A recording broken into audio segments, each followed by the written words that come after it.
This video is about SunGold off-grid solar kits. My home is a little over 2,200 square feet and all electricity is supplied by solar power. There is an induction stove, an electric dryer, an electric heat pump hot water heater, a dishwasher, washing machine. We have our own well, which of course is run by electricity to run the pump, as well as all the rest of the amenities that every normal household has. We have installed 3 inverters, not just the 2 that came with the kit. We have also installed 64 panels instead of just the 32 that came with the kit. Also, only 6 batteries come with the kit. We have installed a grand total of 15 batteries, giving us a complete total storage of 76.5 kilowatts.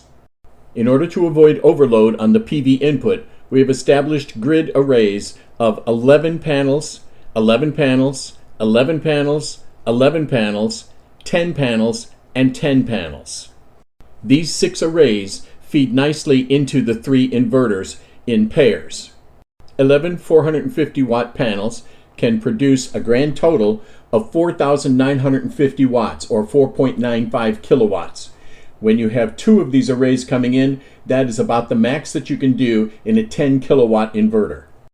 We used EG4 ground mount rack kits purchased from Signature Solar. Each kit will support 4 panels. We needed therefore 16 kits in order to be able to mount our 64 panels.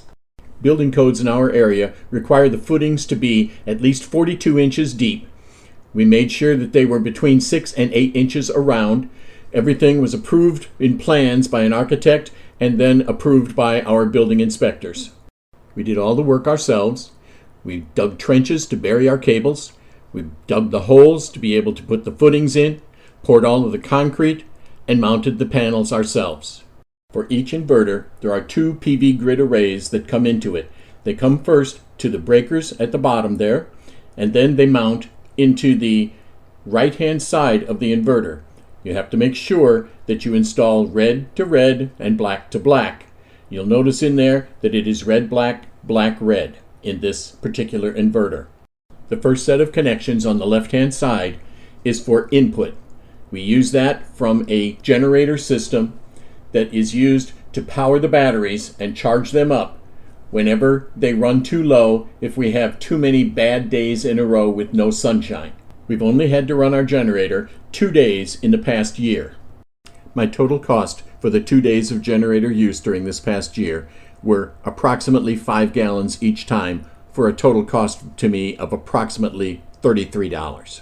The second set of connections on the left-hand side is for your output. The 4 covers at the bottom cover the connections from each of the inverters to the AC output, which will lead off to your breaker box. Just to the right of center, you will see the connections for the battery, black followed by red. Batteries in each rack connect to a bus bar, and all bus bars must be connected together. Then each set must feed into each one of the individual inverters. Each row of panels outside must be grounded. We have used 10-foot copper grounding poles to connect to each row. On the inverter display screen, you will find 3 lights on the right-hand side. A fault light when anything is going wrong, a charge light indicating to you that you are charging batteries, and AC power output whenever AC power is being produced for you. The top left shows you the DC input from your photovoltaic array outside and will alternate between PV1 and PV2. The top right will show you your input from your generator. Towards the lower left is your battery input-output, which will show you whether or not your batteries are charging or being used. Your AC output voltage is shown in the lower right. These screens show the important settings that need to be set in order to make your entire array function with the 3 inverters.